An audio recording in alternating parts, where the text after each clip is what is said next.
is Up for Grabs, a podcast where three unfiltered friends talk about anything and everything. And now, here are your hosts, Tracy, Kim, and Rachel.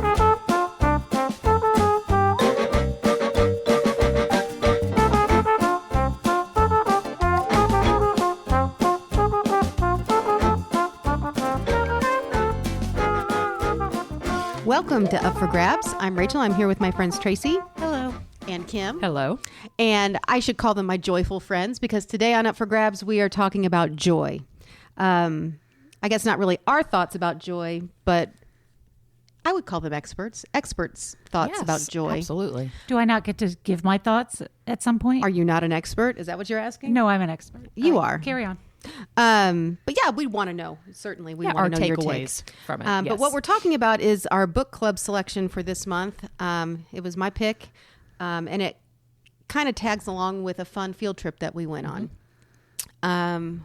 I forget, did we tell people we did this field trip, or did we just say we were going to, and then we never said what we? I thought I shared a few photos, but we didn't talk about it. Okay. No, we haven't talked about it, but I think we said what we did. Okay, Tracy, why don't you tell? No.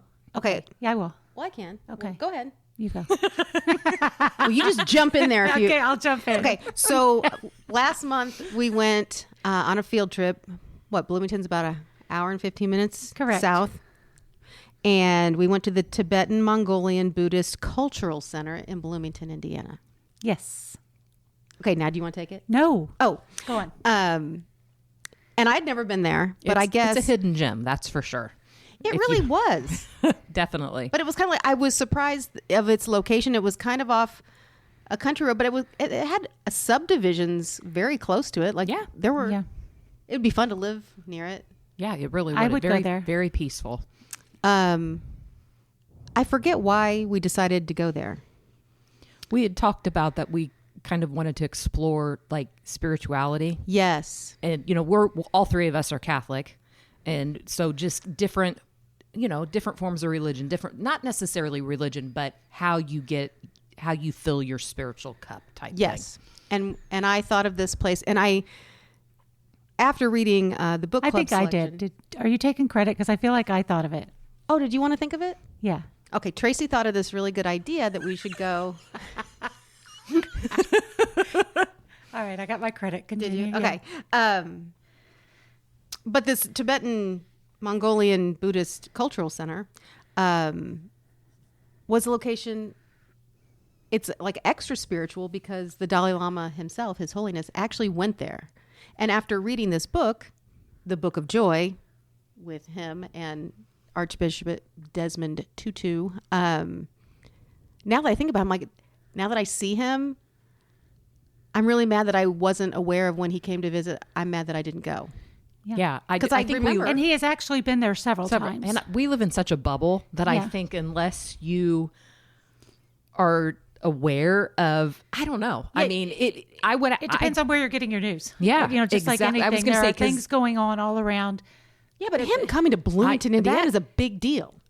I think it was, but it wasn't as big a deal until after the fact, and then it was already maybe over. they kept it on the down low a little bit. Yeah, he's actually been there several times, and I'm going to explain why. Please do. His brother, actual birth brother, moved to Bloomington to become a professor.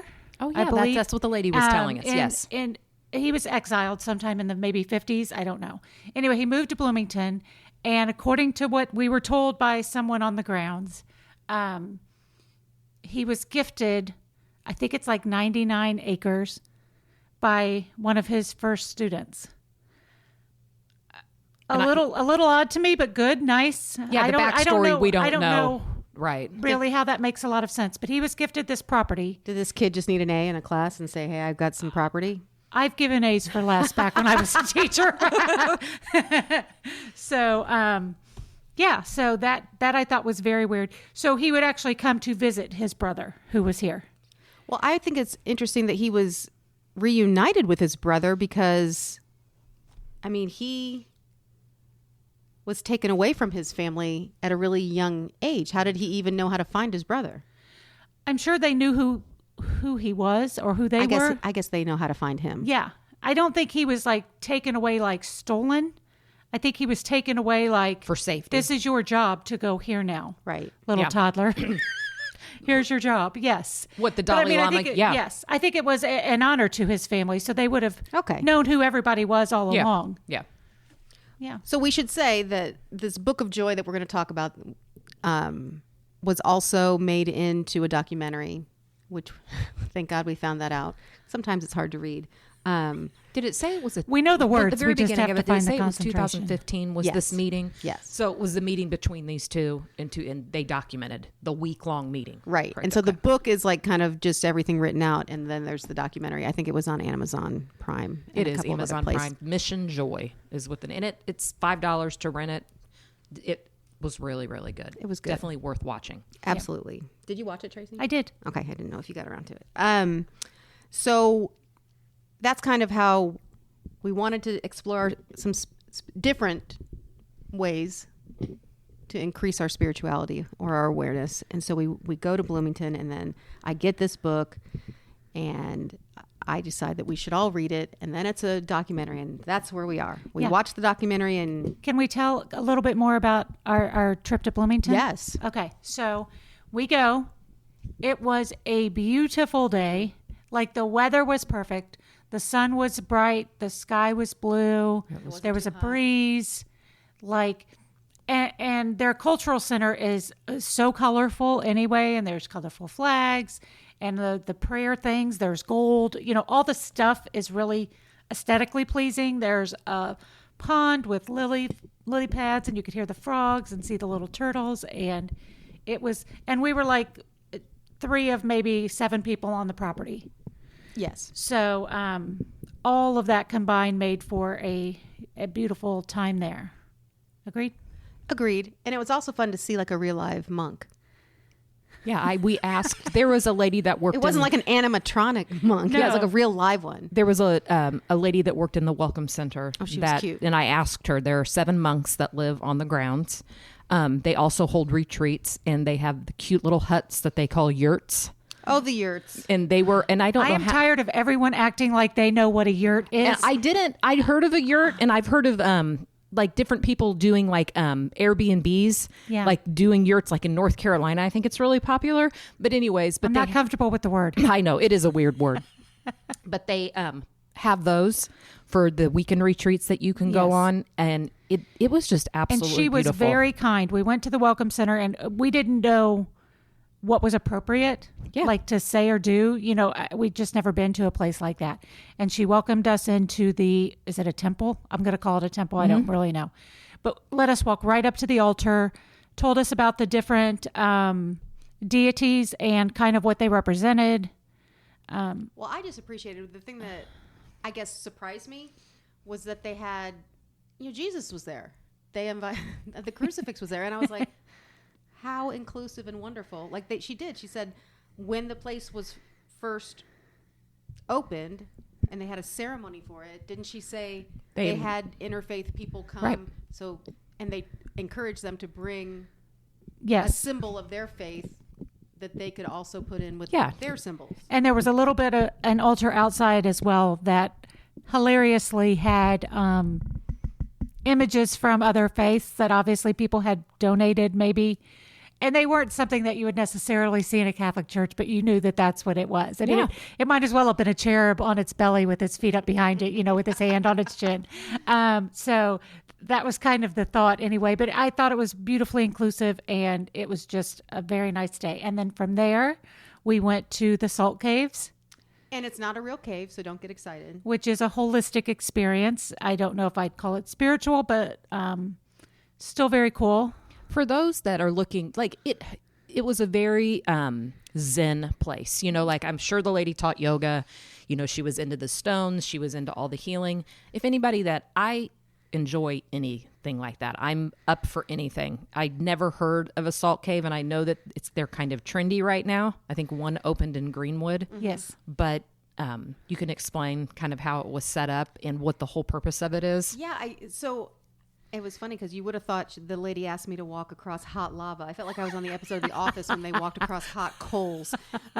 Really, I think they were just little pebbles. Yes. Yeah, it for was some ground Himalayan salt. Well, it was sensitive to my. Yeah, my no, it feet were hurt. sensitive. Your sensitive touch. I was tippy-toeing to my chair. But it was just a room that had, recessed lighting and these little, was it Himalayan salt? It on the was. ground? Yeah, it was ground. It was the like pink sand, but it was salt. salt. It was a small room. It accommodated the 3 chairs. They could probably do 6 maybe at a time. Yeah. Like the zero gravity chairs. But it was, instead of sand, it was salt. Yeah. So I tippy-toed. I braved it all the way over to my chair. And then she gave us blankies. Yep. And, that hot thing. Yeah, Hot rocks. Yeah, hot stones that she gave us to like put They were behind your really back hot. and your hands, whatever. Yeah. And then they have a machine that she pumps in sodium chloride, medical grade, she medical said. grade salt, and it crushes it, and then it kind of breathes it into the room. And I thought, are we going to be filled with film? Are we going to have, and I did my lips. If you did lick your lips afterwards, they kind of tasted salty. But I didn't feel like but it's a natural healing, more respiratory than anything. I think that Yes. people that have chronic asthma, I felt drainage, but it's 100% just a clean healing. We sat there for 45 minutes. Right. And just completely relaxed. And totally quiet in a zero gravity chair. What? Did we talk? No, we didn't talk. Oh, no, did we get had the, sorry, I'm interrupting you. We had the nature sounds, right? Yeah, she asked us what we wanted to listen to. So we had, just like you get a massage or whatever, that kind of music. And Right. I liked it. It's not that I liked it, but I didn't. To me, I didn't see any like real like medical benefit. Like you're saying, like, for people that have asthma or whatever, like to help them breathe. I get it, but I didn't feel any of that. No, I yeah. didn't taste salt. Yeah. Nothing. But it was relaxing. I would do it once. I don't know that I'd do it again. Yeah, definitely. It's worth doing. Yeah. If you are interested in it. There's nothing about it that's going to hurt you or whatever. non-invasive, It's just right. it's not it's just it's a relaxing. And again, I would be curious for people out there listening, like if you have chronic respiratory allergies, asthma, that's supposed to help with that. So I don't know if it, what kind of benefit they see. So I'd be interested to know. And like you said, there was one that opened in Greenwood, but since we were going to Bloomington anyway, we were on a field trip. We were on a field trip. We did that, and then we went to lunch. yes, So- what was a relaxing day. It was for a wonderful sure. day, and so we encourage you to get your friends and go explore a new place, wherever that may be. And maybe you could let us know if there's a place that you have explored with your friends that we should be going to, because I feel like we need another field trip. I thought that was fun. That was Kings Island? No, Oh, I thought you said field trip. I didn't know. I did. I don't want to go to Kings Island. All right. I don't either. I don't think I could take it. I think I'm too old. I know I'm too old. No, I can't. Okay, so let's talk about what we took away from Mission Joy, the documentary, and the Book of Joy, the book. Like Kim said, it was a meeting of the 2 leaders in India in April of 2015, and it was for the Dalai Lama's 80th birthday. Mm-hmm. And just as an update, because I had to Google it, I knew I did too. Archbishop Tutu died. I just didn't know when. He died December 26th of 2021. Like, he just passed. Yeah.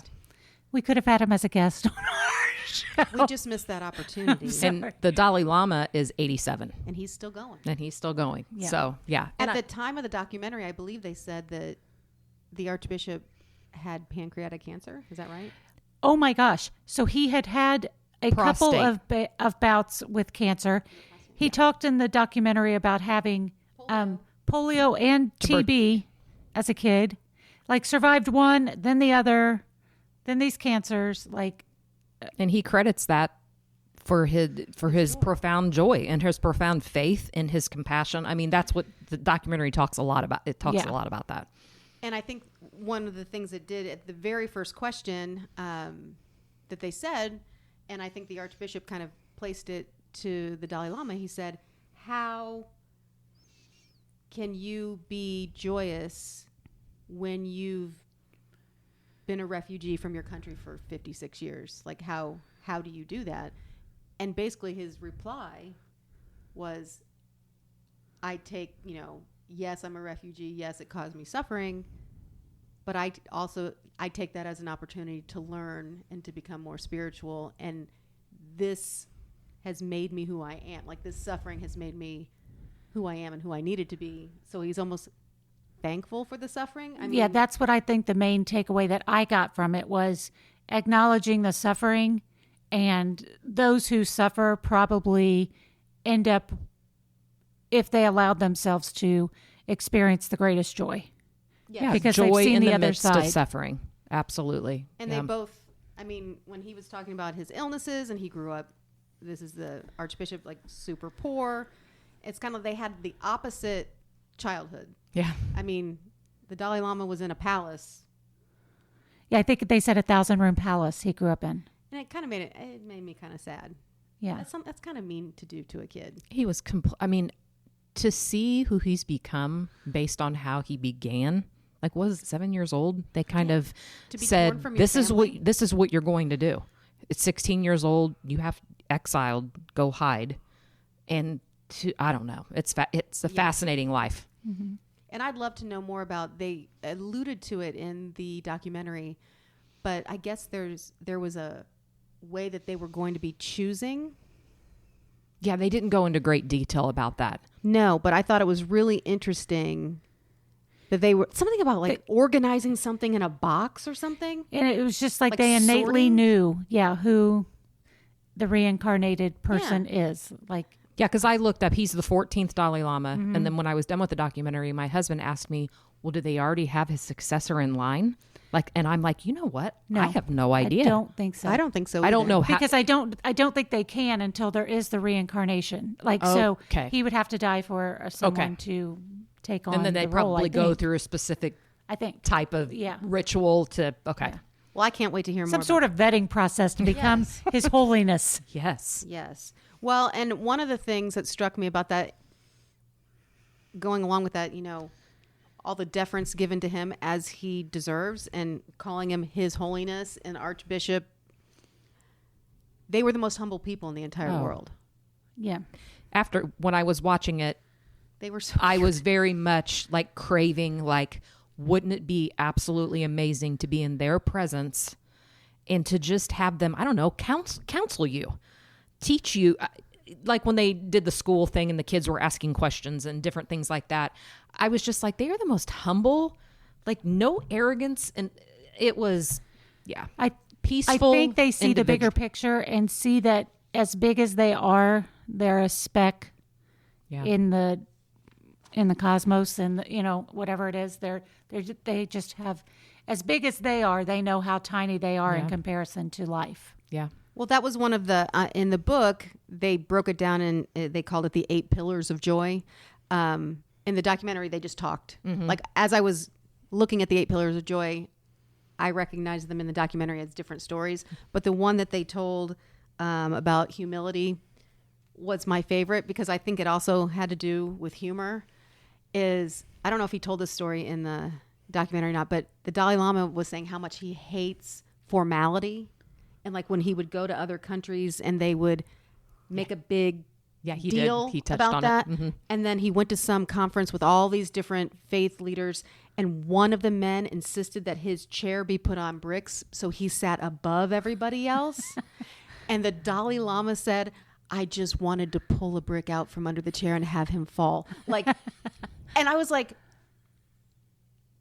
what a great sense of, first of all, yes. But for His Holiness to have that thought, to know that, to be humble, and then to want to humble somebody that isn't being humble. Right. And also be funny while you do it. I was like, oh my gosh. Yeah, the Archbishop kept, so when I say Archbishop, I'm just Desmond Tutu, because when I was referring to it last night when I was talking to Joe, he goes, why do you keep saying Archbishop Desmond Tutu? Like, I kept saying his name like really proper.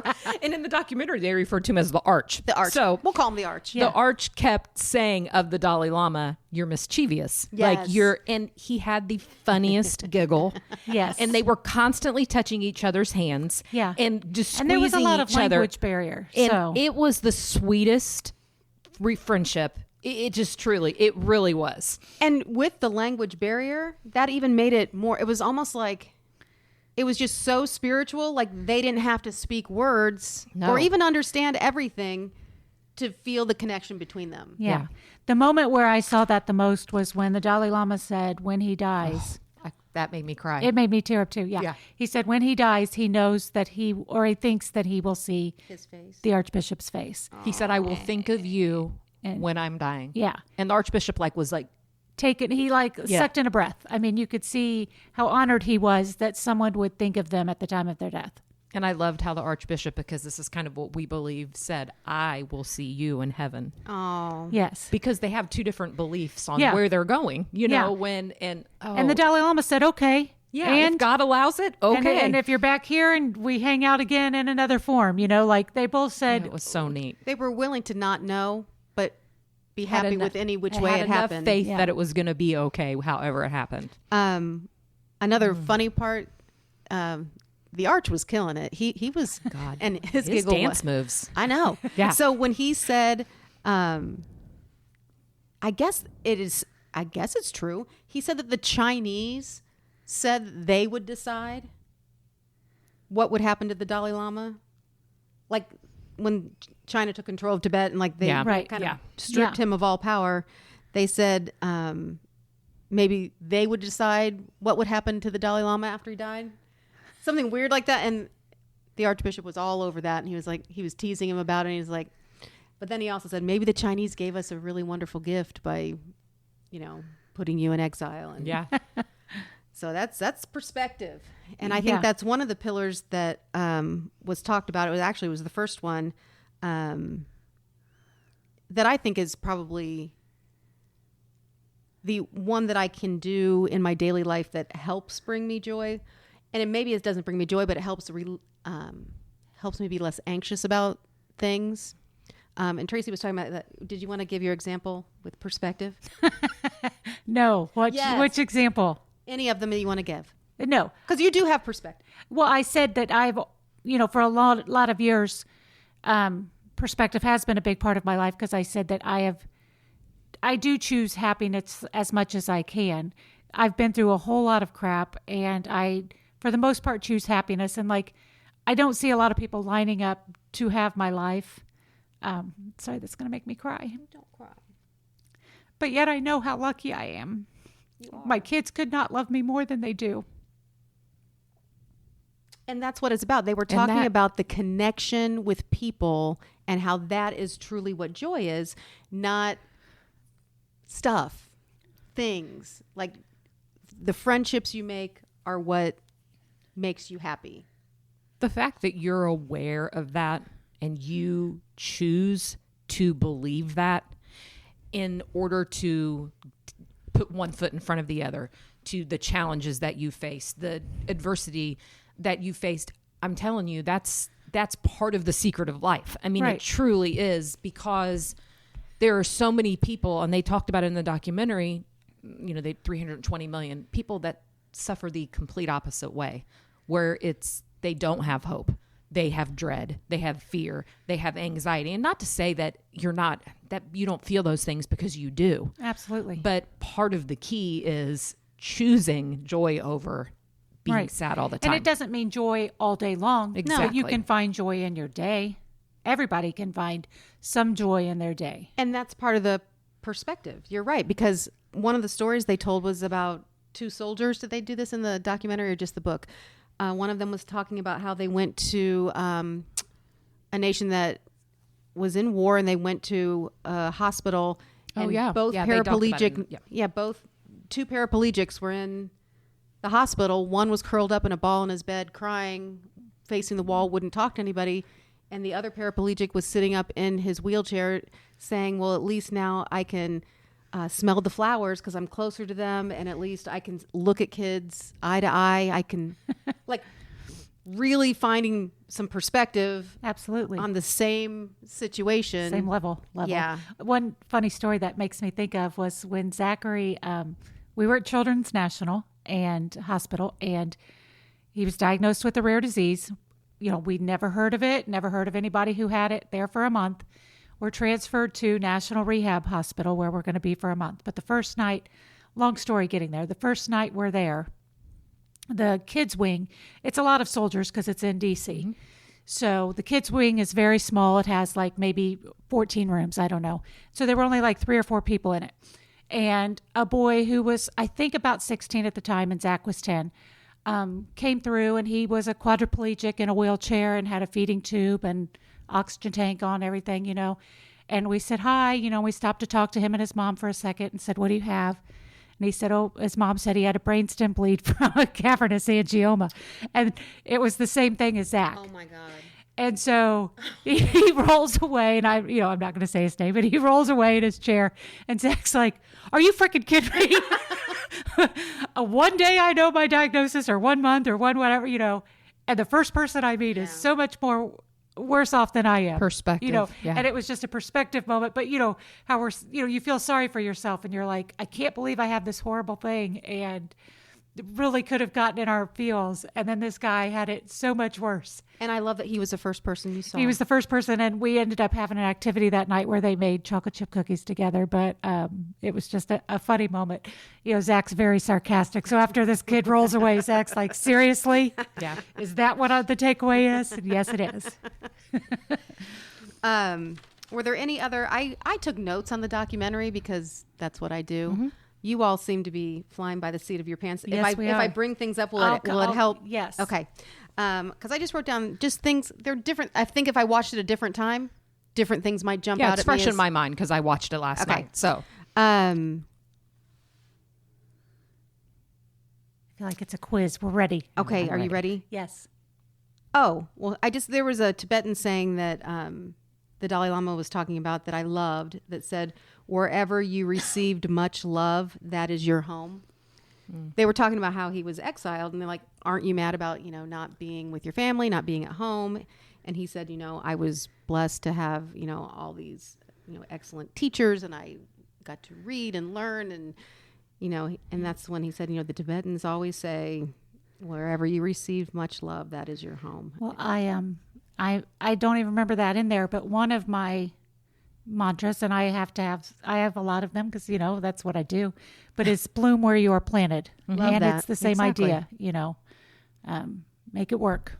And the Archbishop had stated that in the midst of all his suffering with all his illnesses, he said he felt love because there were people there that cared for him, that he was surrounded by people taking care of him, being compassionate, and it just made him feel more love. So even though he was stuck in a hospital and probably getting terrible treatments, he felt love by people caring enough about him. I don't know. The same kind of thing is just, you're going to find joy kind of where you are, kind of where you're at that certain moment. You need to, it's there. You just have to find it. Another thing that they spoke about that I really liked, they said, helping others, trusting others, and friendships make for a happy life. Yeah, with the emphasis on helping others. Yes. Was their takeaway is the helpers are the happiest people. And studies have shown that when you help other people, you are healthier. I really like that one study. As crazy as it seems, like I thought it was really cool in the documentary. The Dalai Lama has just got he was saying, I have a very inquisitive mind. I don't know how educated, I know he's very well educated, but like astronomy or neurology or whatever, but he's always wondering. He got in touch with one of the top neurologists, and they do all these studies on how your brain is changes and does with pain or with depression. And he said, why can't we do a study on a brain when it's happy, when there's happiness? And I'm not a scientist and I can't go into too much detail, but what it was saying was your mindset, your perspective, if you're a helper and you're constantly, you are a happier person, and in return your brain responds, and in return your body is healthier. People live longer that do. Yeah, they were able to gather biometric data that proved, scientifically you're that less you're likely happier. you're less likely to have a heart attack. You're less likely to have high blood pressure. It's your mindset. Yeah. And one thing that I think none of those findings necessarily surprised me. No. But the thing that I loved the most was that here's this super spiritual man that wanted scientists to be involved because he knew that science is important too. You know what I mean? Yeah, the doubters and the people that people need to see it, proof in the pudding. Mm-hmm. That, and he's just not all just Fluff. thoughts and Yes. just Yes. Good wishes. philosophy. Like he knows that there is some science to it as well, and he was willing to believe that. Yeah, like he knew it was provable. Yes. So let's prove it. Yeah. Okay, then I wrote down the thing about him wanting to pull the chair out from under that guy. I still think that's funny. Let's see. Oh, this is when the Archbishop was talking about how suffering in prison actually helped Nelson Mandela. Did you catch that part? Yeah. Now, I like to think that I'm a big-minded person, but if I'm in jail for In hard labor jail. 30 years not just, or whatever, Yeah. he was saying that the suffering in prison helped Nelson Mandela to be willing to listen to the other side of the apartheid thing. Because before he went to prison for multiple decades, he wanted to kill everybody. Like his thing was, that these was people the need to solution. be War was the solution. destroyed. And it took all of that suffering, all of that time of his life in prison to get to the point where he could see their side and also see that that wasn't going to be the way to solve the problem. No, I thought that was Yeah. very fascinating. And that part, right in that part, and I am admitting my ignorance to social studies and history.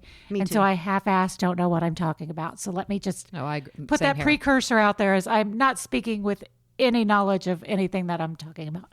But they talked about the end of apartheid in South Africa. And rather than have trials like the Nuremberg trials in Yes. Germany, I think, they said they wanted to do it a different way. And what they did was they wanted the people to be held accountable, admit their guilt, and then move forward because they wanted to get started and they didn't want there to be a lot of bad feeling or animosity or whatever it was that was going to hold back progress. The way for progress to move forward the fastest was the quickest healing path, and that's what they went with. And I think that would be very hard to do. It is very hard to do. You know, And it was powerful because in the documentary, didn't they show Yeah, like they showed it. mothers of kids that had been killed forgiving the people, forgiving the that killed soldiers. them. and knew that they, rather than they're not going to find their body and they're not going to hear how that person died individually. You know, like they weren't going to find all the individual details per person and everything. They had to accept it and move on And that in order for everyone to move on. Yeah, and if you allow yourself to do that, because like, Right. how freeing is that? Well- to let go of. You don't. What did the Dalai Lama said? You can forgive, but you don't have to forget. Right. You know, you don't have to forget what took place, but forgiveness itself frees Yeah. your Frees spirit. you. Yeah. And sometimes people have to forgive more than once. Yeah, Forgiveness isn't a thing that you do once ever and it's evolving. over. Exactly. That you can forgive multiple times. And one of the things also that they said, I think it was about Nelson Mandela, and maybe not. It was somebody that had been wrongfully prisoned for a really long time, told the Dalai Lama that he was afraid that he was in danger of losing his compassion toward his imprisoner, his torturer. Yeah. Like he wasn't afraid of dying. He was afraid that he was going to lose compassion, and basically saying, if you lose compassion, you're not even really a human anymore. You're just a bitter person. It's subhuman, and that he was was in danger of losing his compassion. I'm like, I would have lost it in the first day. I would have never survived. Fresh so out. No. Fresh out of compassion. Yeah. So I thought that was really powerful. I also enjoyed, did you guys like the part in the documentary where they shared their kind of what they do spiritually in the morning? Like the Dalai Lama brought them into his inner little place. Yeah, that was my favorite part of it. Okay, tell me. So they made it sound like not anybody goes in that room. So his prayer room. So the Dalai Lama brought in the Archbishop and like his daughter and like a team of people into his prayer room.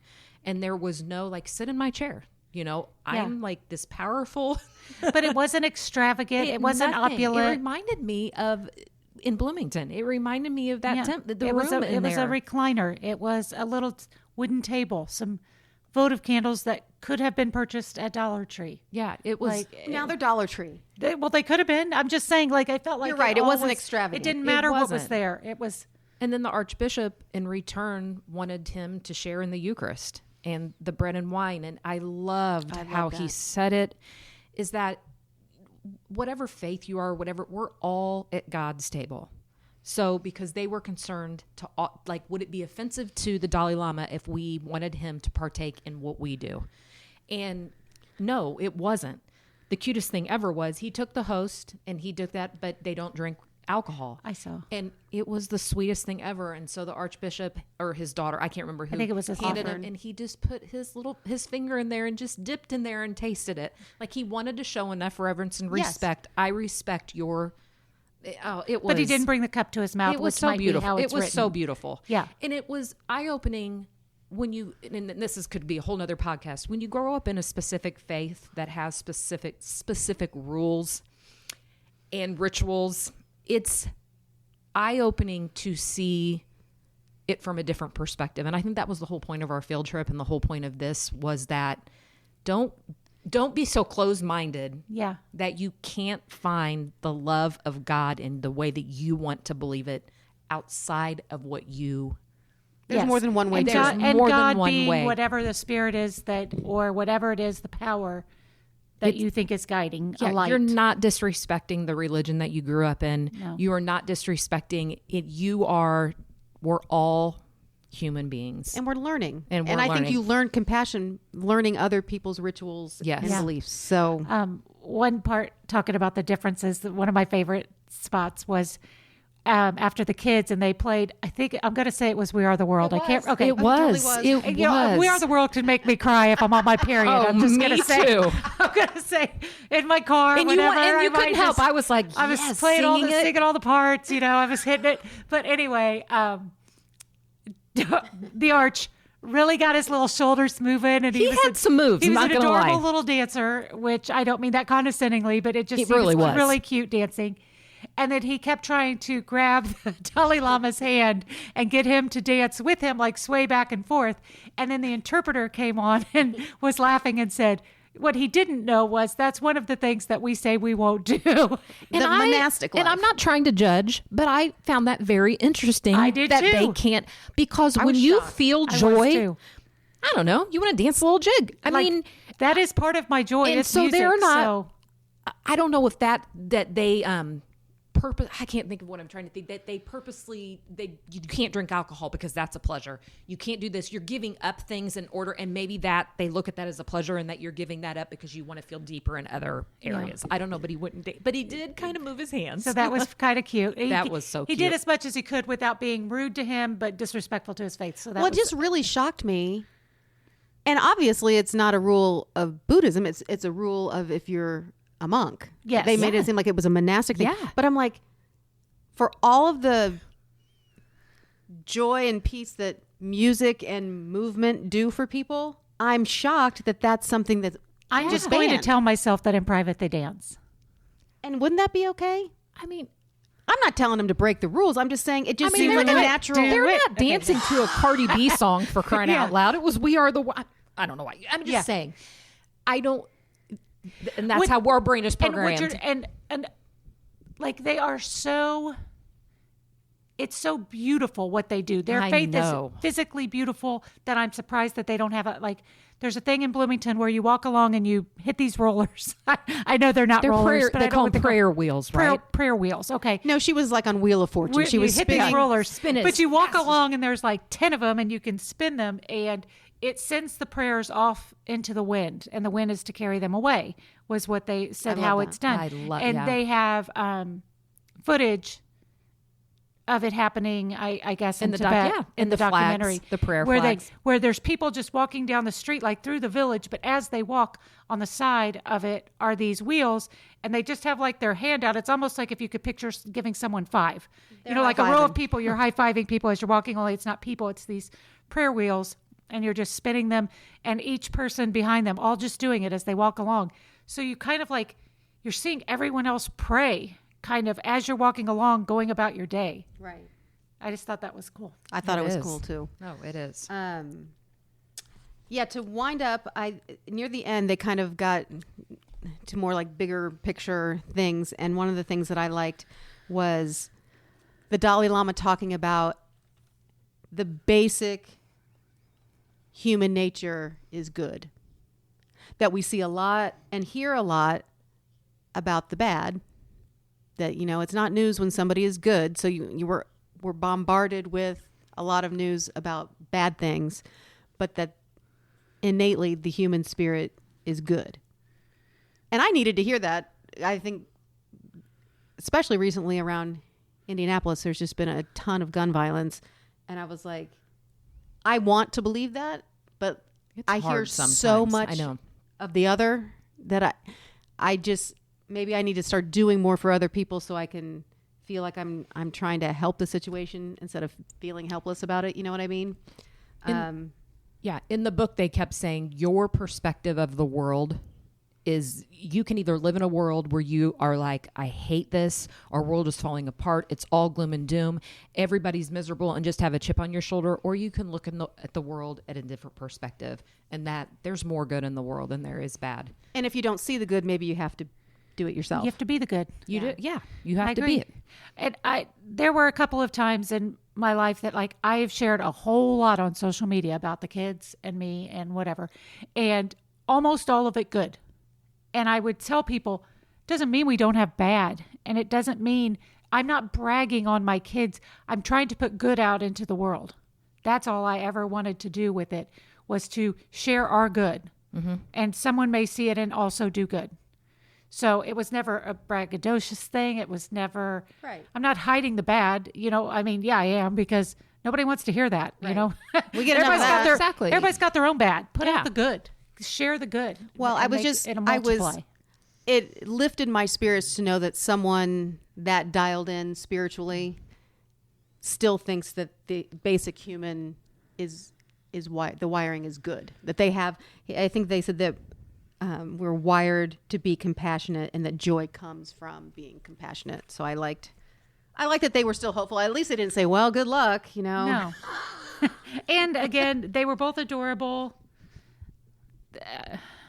I think and Douglas Abrams, also adorable. The guy that was behind the documentary and stuff. He seemed like he was a happy heart. You know what I mean? He really did. Okay, I have the quote. Just we can end it on this. Okay. I have the quote that the Dalai Lama said to the Archbishop at the end of their meetings.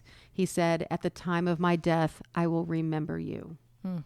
It was so sweet. Yeah. That's a beautiful thing to be told. Yeah.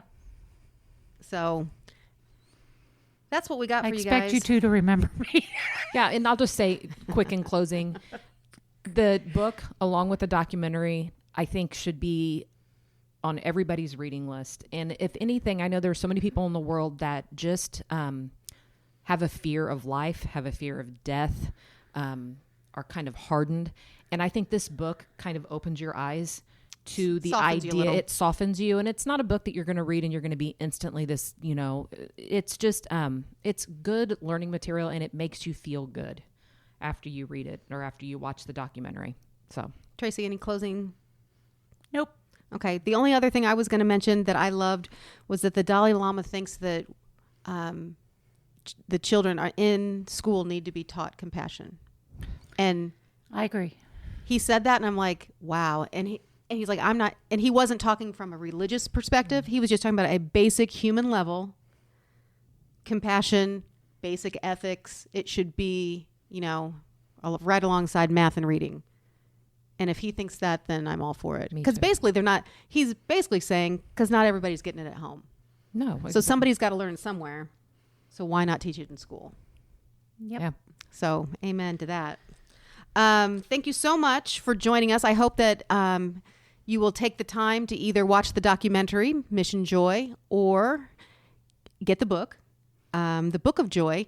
One thing that the book has that the documentary doesn't is some practical step-by-step how to do different meditations for different things that you're wanting to increase in your life.